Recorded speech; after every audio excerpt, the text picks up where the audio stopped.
Bienvenidos hasta este Gran Hotel Laqua y vamos a hablar de ajedrez. Vamos a hablar de un libro que ya tiene un montón de tiempo, siglos incluso podríamos decir, y que va a estar los próximos días 19, 20 y 21 aquí en este Gran Hotel Laqua con motivo pues bueno, de esa competición internacional de ajedrez. Se trata del Tractatus de Ludo Scacorum, del siglo XV, más o menos, cuando fue manuscrito, y que la editorial, en este caso Siloé, pues bueno, pues es la que lo ha reeditado, ¿no? La que lo ha vuelto a poner otra vez en circulación con, bueno, pues, con una reproducción de manera exacta. Y además de este tratado de ajedrez, el que podría decirse el primer tratado de ajedrez de la historia, también vamos a hablar del manuscrito Voynich, que a todos ustedes les sonará por algún que otro programa de televisión que ha salido hace poquito. Pues bueno, hablaremos de esos dos libros que insisto que van a estar aquí los días 19, 20 y 21 en este Gran Hotel Laqua, hablando de ese campeonato de ajedrez. Para todo ello ya nos acompaña, ya le están viendo, estamos aquí con los libros, nos acompaña Juan Collado, que es delegado de la zona norte de Siloé y encargado del Museo Fabrik de Basilea de Burgos, el cual les recomendamos también el acudir hasta allá porque merece la pena. Muy buenas, Juan. Muy buenas. Bueno, en primer lugar, ¿qué es Siloé? Bueno, Siloé es una editorial que se encarga básicamente de rescatar manuscritos, documentos históricos, libros antiguos, y lo que hacemos es reproducirlos de manera fiel. Esa es la clave, ¿no? Tal vez, Juan, de manera fiel, sí. Es decir, no al papel actual, vamos a decir. No. Nosotros lo que buscamos es ser totalmente fieles al libro original, no solamente en forma y tamaño, sino en textura y en gramaje, entre otras cosas, encuadernaciones, herrajes, absolutamente todo. El objetivo es no es otro más que dar la sensación de que tengas en tus manos un auténtico manuscrito del siglo XV, XIII o XVI. Pero tiene que ser harto complicado el cuadrar y el reproducir de manera fiel, de manera prácticamente íntegra, los manuscritos del siglo XIV, XIII, XV, XVI. Sí, de hecho en nuestros libros pueden intervenir más de 20 gremios distintos que hay que coordinar para que pueda llevarse a buen fin. Y podemos hablar que hay algunos libros en los que han trabajado más de 80 personas durante 3-4 años para poder terminar la edición, claro. En cualquier caso, el trabajo está ahí, ¿no? Ahora tenemos estos dos tratados, el Tractatus de Ludo Scacorum y el manuscrito Voynich, pero bueno, en esa biblioteca, en ese museo, Fabrik de Basilea, allá en Burgos, ¿con cuántos ejemplares, más o menos? Bueno, el museo como tal es el museo del libro. Allí no solamente tenemos las ediciones facsimilares realizadas por nosotros, sino otros muchos libros, algunos originales y otras reproducciones, ¿no? De los que hemos podido localizar originales, pues allí los tenemos expuestos. De los que no, pues bueno, reproducciones que aunque sean de otros editores, entendemos que son libros que merece la pena ser mostrados. Yo invito a la gente a que acuda a ver el museo, porque es el único museo dedicado a la historia del libro que hay en toda España, y la verdad es que merece la pena verlo. Sí. Un trabajo magnífico que de no ser muchas veces, y no es peloteo de verdad por esta editorial, se habrían perdido en el tiempo, ¿no? Bueno, el problema realmente no es que se pierdan los libros, el problema es el acceso a los libros. Sí, porque muchas veces son de bibliotecas privadas. En algunas ocasiones hemos reproducido libros de coleccionistas privados, pero quizás en su mayoría lo que hacemos es buscar libros que estén en instituciones públicas. ¿Cuál es el problema? Pues el problema real es que, de no ser por estas reproducciones y tratándose de libros de los que solo se conserva un ejemplar, pues el acceso o la difusión para el gran público sería poco menos que imposible, ¿no? De esta manera, nosotros, aunque hacemos ediciones muy limitadas, muy cortitas, todas ellas numeradas, certificadas notarialmente, pero conseguimos varios objetivos. Uno, preservar el original, de manera que al realizarse la reproducción, en muchos casos, en esa institución, el original tiende a ser guardado debidamente, sellado, y lo que se muestra es una de las reproducciones. Sí, porque hay que decir que muchos de estos originales es necesario todo ese cuidado de humedad, de temperatura, etcétera, para que las hojas no continúen ese deterioro en el tiempo. Efectivamente. Y bueno, y luego como segunda función, pues se trataría de difundir esa obra para que esté al alcance prácticamente de todo el mundo. No solamente porque nosotros lo exponemos en el museo, sino porque otras instituciones también adquieren nuestras obras para poder mostrarlas. Ya sea algunas bibliotecas, museos, universidades, etcétera. No te voy a poner, Juan, en el brete de a ver cuál es la obra que más cariño le tienes de todas estas que habéis reproducido, no me lo pongas. Porque sé que habéis reproducido una cantidad enorme de obras y cada una tiene su cosa, ¿no? Sí, cada una tiene su importancia más allá de en el tiempo para diferentes, pues, lo has dicho, ¿no? Para diferentes gremios y para diferentes gentes que lo vayan a leer. Sí, efectivamente. No me pongas en esa disyuntiva, por favor, porque realmente cariño le tenemos a todos. Sí. Ten en cuenta que esto, como tardamos tanto en hacer una edición, muchas veces se nos van, lo normal es que se te vayan 2 o 3 años, pero hay ocasiones en las que nos hemos ido a más de 5 años de edición. Entonces llega un momento en que, claro, cuando el libro sale, por fin, de talleres, del taller de encuadernación, que es la última fase, pues la verdad es que la satisfacción es inmensa. Entonces, cada libro que sale nuevo, pues es importante. Y bueno, mira, de hecho, uno de los que quizás más tiempo nos costó hacer por el problema que tenía de pergaminos son los cartularios de Valpuesta, que por cierto aquí en Álava son bastante apreciados. Nos tiramos más de 5 años en hacer esa edición. Tiempo importante, ¿eh? Tiempo importante, sí. Pero bueno, que hay que cuadrar además lo que decíamos al inicio, que es que las reproducciones son tan reales y lo queréis hacer tan exacto que tiene que llevar ese tiempo. Esto no es de hoy para mañana. Tiene que llevarlo, efectivamente es así. Sí, hay que tener en cuenta que, bueno, en algunas de las obras que tenemos, las aplicaciones que se hacen de oros, latas, esmaltes, todo eso se hace de manera manual. Las encuadernaciones se hacen de manera manual. Los herrajes también, los cosidos, agujeros, cortes, dobleces, todo lo que lleva el libro original se hace de manera artesanal. Con todo esto que nos estás contando, Juan, me da la impresión de que antes había mucho más cuidado a la hora de hacer un libro, a la hora de editar un libro, había como más detalles, pues se ponían pues esos herrajes, esas diferenciaciones, ¿no? Que ahora como que los libros, no me quiero yo meter con ningún librero, pero que son todos como muy iguales. Bueno, es que digamos que la función ha cambiado, ha variado con el paso del tiempo. Antiguamente los libros se hacían para durar, y se hacían para durar porque no había muchos. Tampoco, y bien es verdad, que tampoco había mucha gente que supiera leer. Eso es algo que hemos ido avanzando a mejor, sobre todo después del invento de la imprenta, ¿no? De la creación de las universidades. Con todo eso, pues el número de gente que podía acceder a la lectura ha sido cada vez mayor. Pero entonces, cuando los libros se hacían de manera manuscrita, su única intención era conservar ese conocimiento que escondían esos libros y hacerlos perdurar en el tiempo, ¿no? Entonces se intentaban hacer de la mejor calidad posible. Aunque bien es verdad que muchos de los libros que hoy conocemos, antiguos, que se conservan en grandes instituciones, por ejemplo, ese detalle que comentabas de la encuadernación, son encuadernaciones que se han hecho luego a posteriori. Este, por ejemplo, que tenemos aquí delante, el Tractatus de Ludus Cacorum, el Tratado de Ajedrez, la encuadernación que tiene es de finales del siglo XIX, no es la encuadernación original.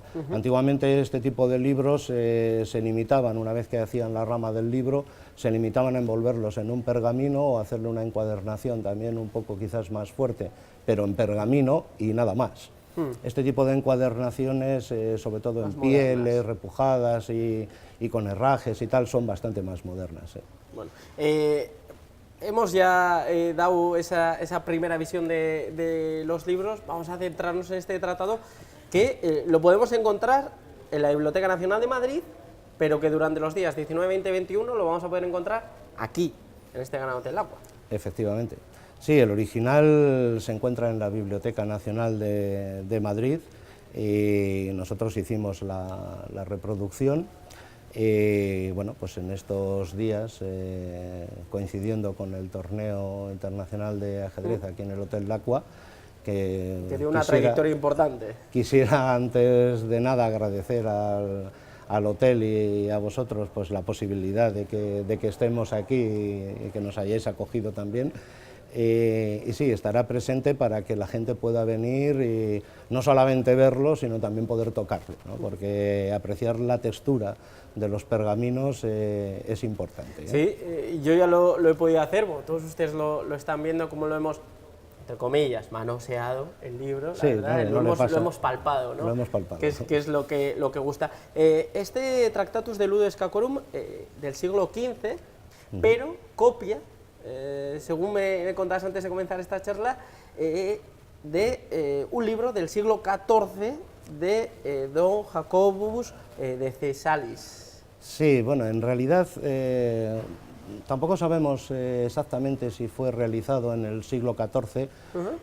Desde luego, entre finales del siglo XIII y principios del XIV, Jacobo de Cesalis, bueno, Fray Jacobo, como era conocido, sí, realizó un sermón, era como se llamaban entonces, un sermón sobre el juego del ajedrez. Era un juego que entonces había desembocado aquí en Europa y además con un éxito tremendo, porque era un juego que había tenido una repercusión muy amplia en todo el continente, ¿no?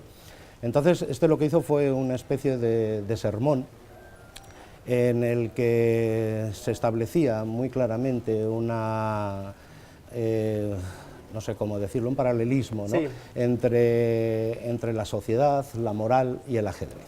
Se trataba de dar una serie de valores que pudieran servir para que la sociedad apreciara este juego y, digamos, en lo que consistía el juego y lo que quería enseñar. Para que nuestra audiencia se haga un poquito una idea, es la explicación del juego del ajedrez a través de la sociedad, la moral de la sociedad de la época y esa situación de guerras en las que se encontraba el mundo, ¿no? Sí, más o menos. Aproximadamente podríamos decir que sí, que se trata de eso. Entonces este Fray Jacobo lo que hizo fue ese sermón, ese libro, que por cierto nunca ha aparecido, pero del que se hicieron multitud de copias manuscritas, algunas de ellas completas y otras quizás más abreviadas. De una de ellas, de las abreviadas, se hizo esta reproducción, esta copia manuscrita en el siglo XV, primera mitad del siglo XV. Los expertos calculan que hacia 1430, 1440 fue cuando se hizo la copia que desconocemos quién la hizo, es totalmente anónima, pero que sí que se centra fundamentalmente en el círculo de Bohemia. Parece ser que se hizo allí. Bohemia ya conocemos, ¿no? La zona de Praga, de Alemania, sí, toda esa zona que tal vez por ahí fue donde nació el ajedrez y luego ya se expandió a lo que sería más Europa. O por ahí entró en Europa. O por ahí entró en Europa, o ahí se estableció más porque digamos que las cortes más importantes europeas estaban allí. El origen del ajedrez, bueno, yo no soy ningún experto en ajedrez, me limito a hacer reproducciones de libros, pero el origen del ajedrez parece ser que está o en la India, o en Babilonia, o en Egipto, sí, la zona de Asia, y luego ya fue entrando más en Europa. Sí. Este Tractatus, Juan, se puede decir, a riesgo de equivocarme muy mucho, de que puede ser el primer libro de ajedrez o uno de los primeros libros sobre ajedrez en el que se explicaba, insisto, esa comparativa, ¿no? De la moral. Yo no diría que se pudiera tratar como si fuera el primer libro, ¿no? De hecho, no solamente Fray Jacobo hizo este sermón, se hicieron multitud de sermones durante aquellos siglos. Muchos de ellos son más antiguos incluso que el de Fray Jacobo, aunque también muchos de ellos han desaparecido y no han llegado a nuestros días. Sí que se puede decir que el de Fray Jacobo quizá fue uno de los más reconocidos y de los que más amplia repercusión tuvieron, eso sí que es verdad. ¿Qué contiene este libro? Bueno, pues contiene una serie de datos, detalles sobre el juego del ajedrez y sobre lo que significa el juego del ajedrez, lo que significa el enfrentamiento entre dos ciudades, entre dos ejércitos, las batallas, cómo se desarrollan, cómo cada figura del ajedrez representa a un personaje de la vida real y bueno, en definitiva un poco lo que es la vida en sí. Me está viniendo a mí ahora a la mente, que sí que es cierto que diferentes deportes me dan a la mente, el fútbol, el baloncesto sobre todo, muchas veces cuando se habla de estrategia, se habla de juego de ajedrez, entre los entrenadores, de cuándo saca un jugador, cuándo saca el otro, cuándo hace un sistema, cuándo hace el otro. En este libro también se habla de eso. Sí, claro, sí, evidentemente, claro. En un tratado sobre ajedrez, una de las nociones básicas es la estrategia, cómo colocar a tu ejército, por llamarlo de alguna manera, cómo colocarlo en función y cómo moverlo en función de cómo se mueva el ejército del bando rival. Claro. Hemos dicho que se presupone de que es una copia de Fray Jacobo, pero otro de los nombres muy importantes es el del cardenal Francisco Javier de Celada, que entre 1717 y 1801 guardó este libro. Sí, efectivamente, este libro lo tenía. Podríamos decir que gracias a él sigue vivo. Pues en cierto modo sí, porque este hombre lo tenía en su biblioteca en Roma, y bueno, pues un poco para evitar que las tropas napoleónicas se hicieran con él, porque en aquellos momentos había saqueos masivos, saqueos y destrucción de libros y tal. Este hombre lo que hizo fue coger su biblioteca, salvar todos los libros que pudo y donarlos al Cabildo de la Catedral de Toledo, ¿no? Entre esos libros estaba el manuscrito el Escacorum, y este libro permaneció en el Cabildo de Toledo hasta que luego posteriormente pasó a formar parte de los fondos de la Biblioteca Nacional. Eso es un poco la historia. Sí que es verdad que el cardenal Celada pues salvó este libro de la quema, ¿sí? O de la quema o del saqueo, bueno, pero como tantos otros. Ha habido dos salvaciones entonces de este libro, una del cardenal Celada y otra de la reproducción gracias a Siloé, que lo ha traído a la actualidad. Bueno, sí, en definitiva, tiene este libro ahora, este libro, el original está muy a salvo, muy bien resguardado en la Biblioteca Nacional. Nosotros lo que hemos hecho con esta reproducción es, digamos, hacerlo de conocimiento público, ¿no? Que la gente sepa que este libro existe, que está ahí, que no es de fácil acceso acudir a la Biblioteca Nacional para decir quiero ver este libro, pero no, que de esta manera sí que lo pueden hacer. Sí. Muchos de los libros antiguos de estos siglos tan pasados, muchas veces les reproducciones o veas reproducciones y están como muy de actualidad, que se está viendo en la sociedad actual. ¿Cómo de actualidad podríamos decir que está este Tractatus de Ludus Escacorum? Bueno, pues como yo diría que no solo por el tema que trata, el tema del ajedrez, sino por la actualidad que supone el sacar a la luz este tipo de obras. Nosotros ya llevamos 20 años haciendo este tipo de libros, y sí que es verdad que aunque en los principios son un poco duros y la gente pues digamos que no recibe con demasiado entusiasmo este tipo de obras, sí que se ha visto que con el paso de los años cada vez hay más interés en descubrir todo ese mundo que permanece o ha permanecido muy oculto para la gran mayoría de la gente, y que ahora, gracias a empresas como nosotros, digamos que está aflorando. Entonces sí que es verdad que hay un interés, pero no solamente ya por este libro o por el tema del ajedrez, sino por otros muchos libros y por otros muchos temas que hasta ahora pues eran no demasiado conocidos. Que está aflorando y que sobre todo, de alguna manera y gracias a vosotros, están accesibles. Sí, claro.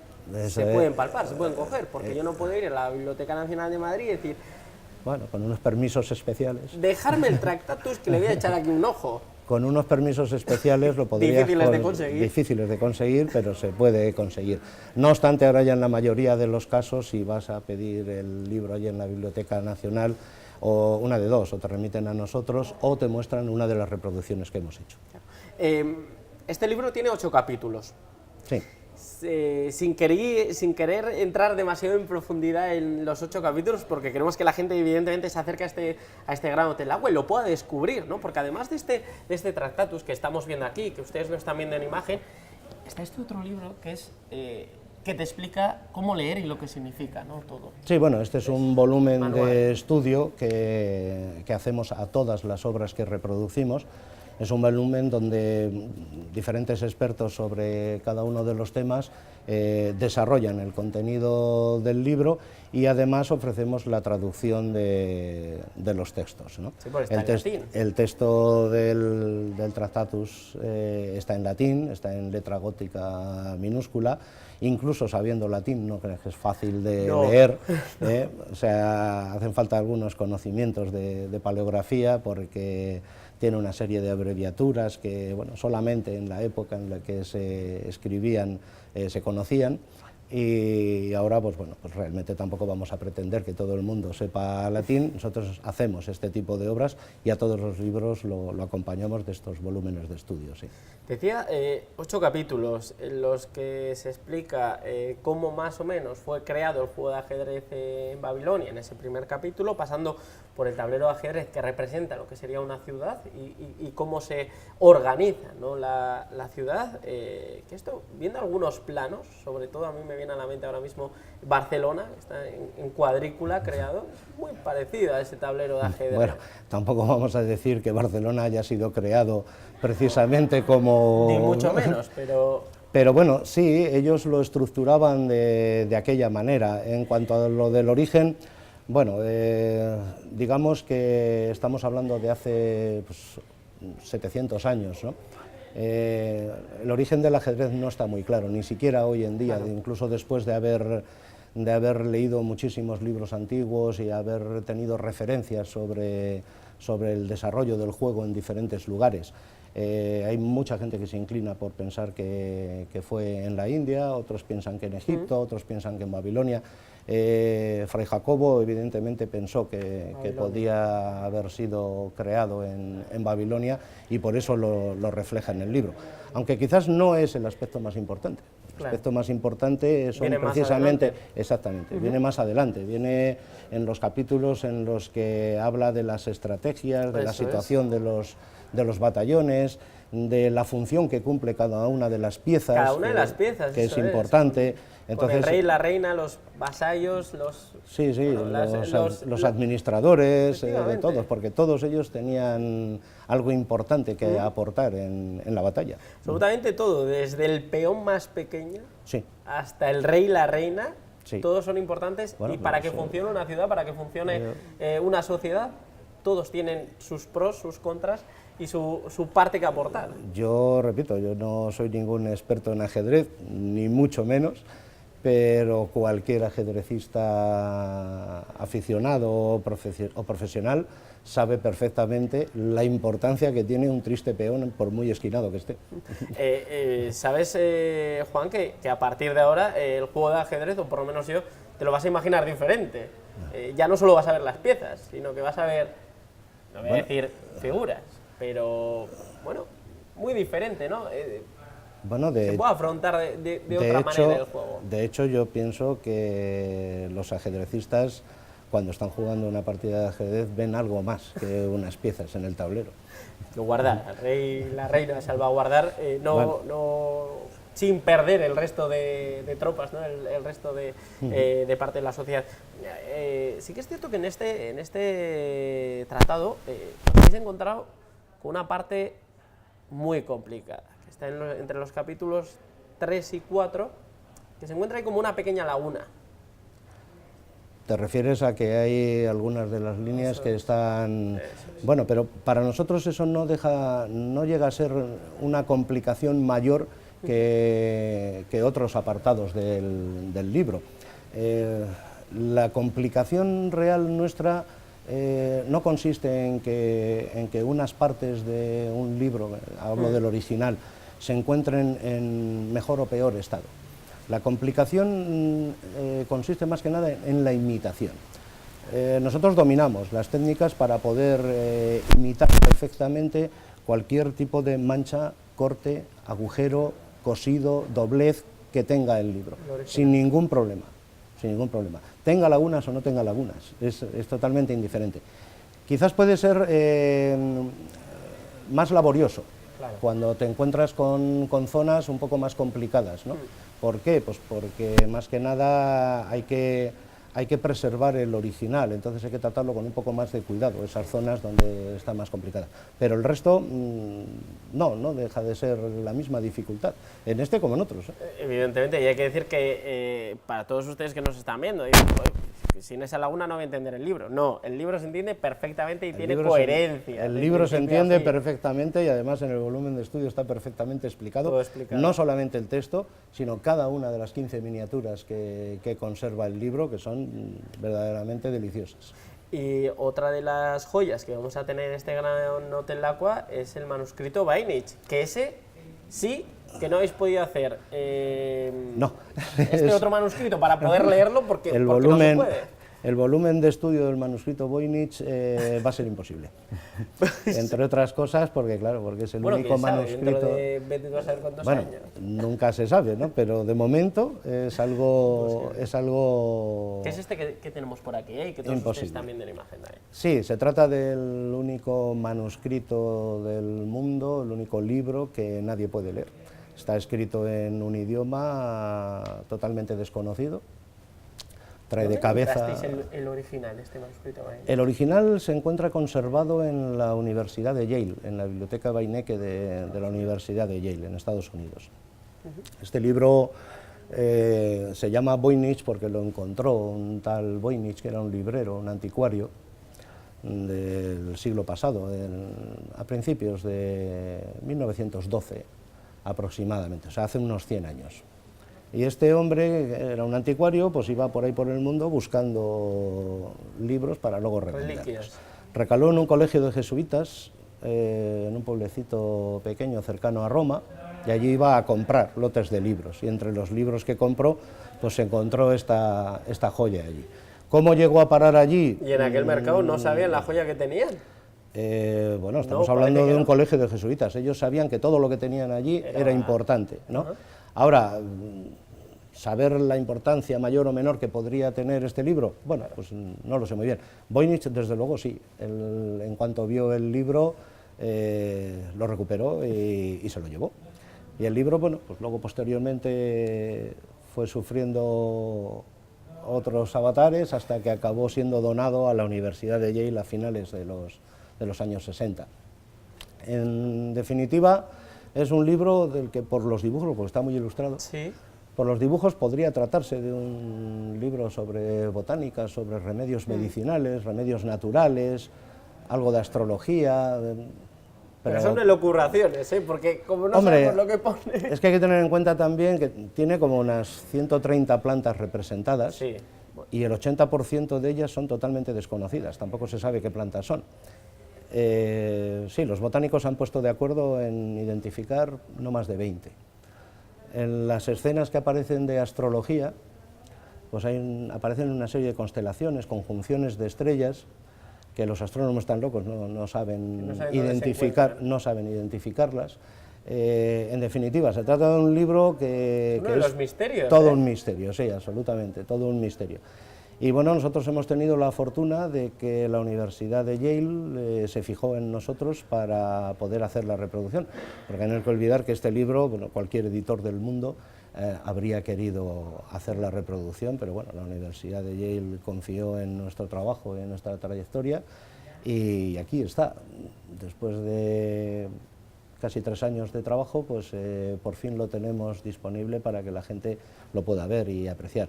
Y hemos pensado que, como es un libro que es bastante atractivo en todos los lugares a los que hemos acudido, pues bueno, que también lo vamos a tener aquí en el Hotel Lacua. Vamos a tener la gran suerte de tener uno de los primeros tratados de ajedrez a nivel mundial y uno de los misterios del mundo actual aquí, en este Gran Hotel Lacua. Sí, sin ninguna duda, estos 2 libros. Tampoco piensen que los van a manosear demasiado, les pueden echar un ojo.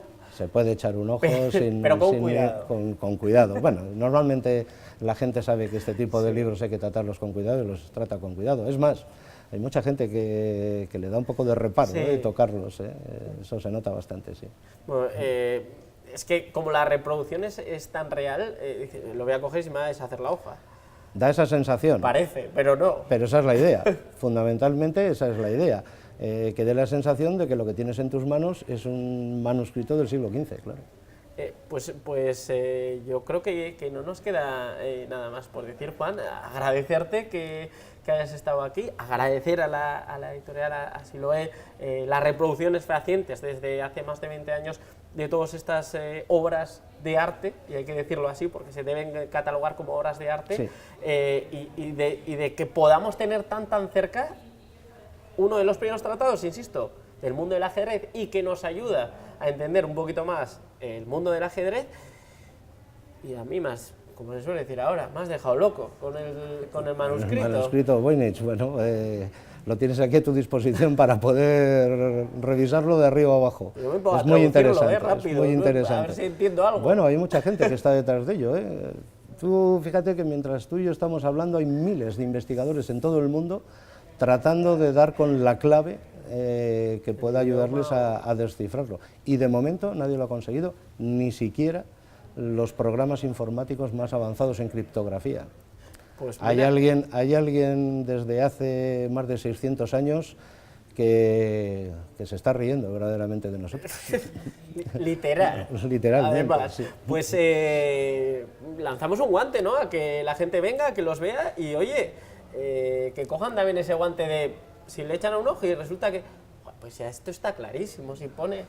Bueno, no será tan sencillo, pero no? Nosotros desde luego vamos a tratar de ponerlo a disposición de todo el mundo para que todo el mundo tenga la oportunidad de verlos. Eso Juan, es verdad. pues ha sido un verdadero placer, muchísimas gracias, de verdad. Gracias a vosotros. Y visitaremos también esa biblioteca cuando queráis. de Burgos, Invito ese Museo Fabrik de Basilea. a todos los televidentes a que nos visiten porque es seguro que va a ser de su agrado. Y solo nos queda recordar que los días 19, 20 y 21 van a estar los 2 manuscritos aquí en este Gran Hotel Lacua, en horario tanto de mañana como de tarde. Efectivamente. Pues muchísimas gracias, Juan. Muchas gracias, John.